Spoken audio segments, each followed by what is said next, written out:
Oh, I broke my axe. That's just a stone pickaxe. Let's go. We saw Interstellar this weekend, and I'm a big fan of Chris Nolan. Chris Nolan. I speak like we go way back.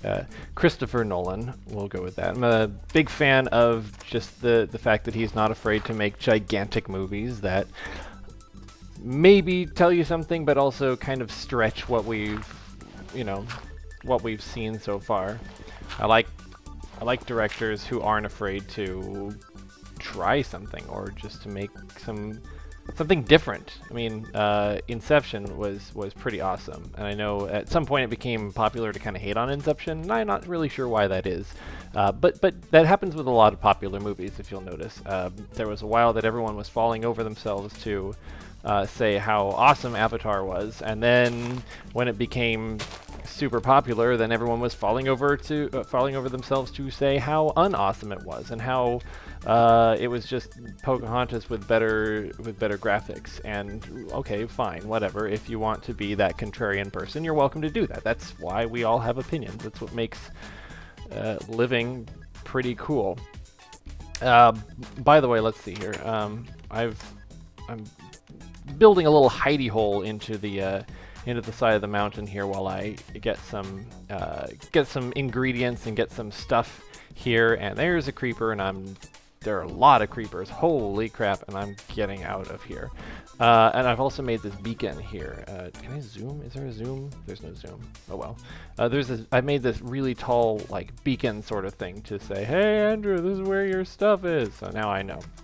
Anyway, so it became really popular to hate on Avatar after a while, and okay, whatever. I mean, everyone has the right to their own opinion, even if it's doing so just for the sake of being contrarian, or just for the sake of being that person who can say, oh yeah, well, I didn't like that, and that's, whatever. But enough of that. Let's talk about Interstellar. Interstellar is a fantastic space movie. It's got a good cast. It's got a solid cast. It's got a solid scope. Last winter we had Gravity, and Gravity, which I also very much liked. Gravity was a very simple story with a kind of a lot going on and a lot at stake in it. Or not so much, well, okay, I'm going to hedge that. I'm going to say not as much at stake. Interstellar ups the stakes a bit, and I'm not going to do spoilers, but we will do a general smidge of the plot. So if you don't want to know anything about Interstellar before you go and see it, stop watching right now, because I'm going to talk. So it's essentially, the core story is that we are on a dying planet, and that, spoiler alert, that dying planet is ours, and we need to find a way to find somewhere else to go, find somewhere else to live. So there we go. That'll work. Yay, there we go. Bouncing bricks. We need to find somewhere else to go, find somewhere else to live, and so we've sent out some reconnaissance, and Matthew McConaughey is set to go out there with Anne Hathaway and, oh gosh, I can't remember his name, but the guy with the cool future beard from the Hunger Games, that guy. He's still got an awesome beard. I'd look awful in a beard, let's be honest.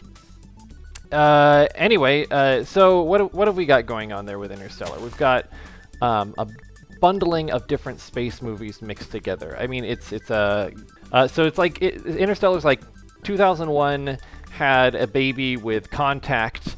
Only 2001 was sterile, so they had to use Gravity as the surrogate mother, and they passed their time getting ready to deliver the baby by binge watching movies like Europa Report and Inception. Boom, that's what you have there. Yeah, so that's kind of what it is. So if you liked all of those movies, you're going to like Interstellar. I really liked Contact, and that's a little bit of an older movie, but there are a lot of similarities between Contact and 2001. The score by Hans Zimmer gets away from his kind of wah sort of things that he was doing for Inception and The Dark Knight. It's not as rich or as textured.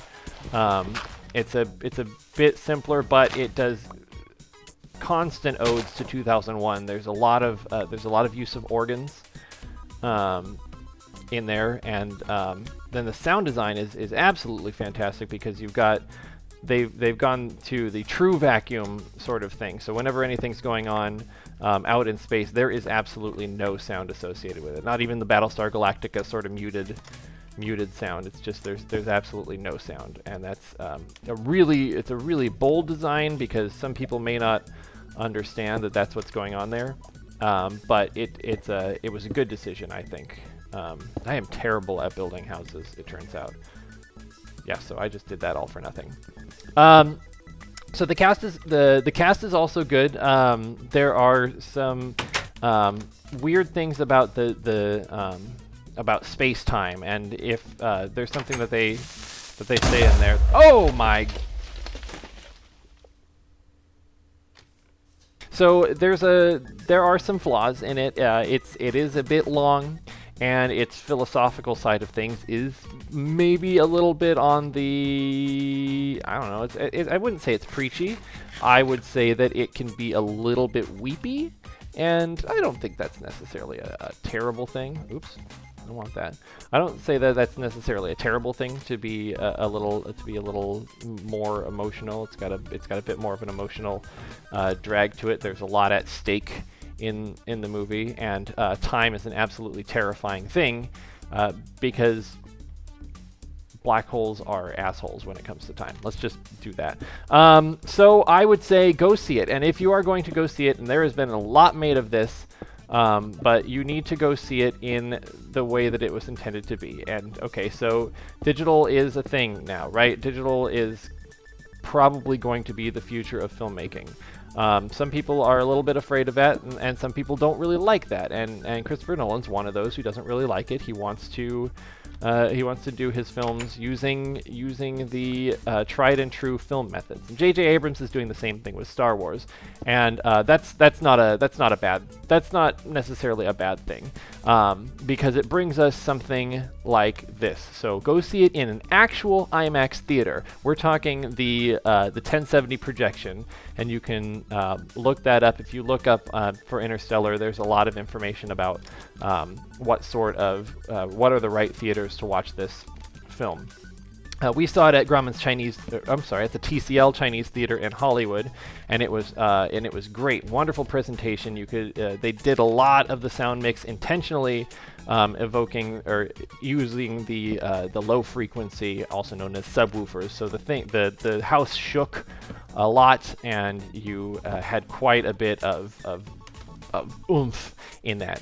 So absolutely go see that in a real IMAX theater. Don't go see it in one of the fake digital IMAXs. If you go to your local AMC and you see it in the IMAX theater, you're just paying more for a larger screen and not the full experience. So absolutely go and see it go and see it with someone who loves movies or with someone who loves space, and try not to be too freaking terrified of time. And that's what I have to say about Interstellar. So thanks for watching. I'm going to continue building stuff and hopefully make a more impressive house, and I'm going to have some people on and play, and we'll talk, and I'll post it. So if you like it, give it a thumbs up. If you didn't like it, then okay. And subscribe to SalterNet on YouTube. I'll see you later.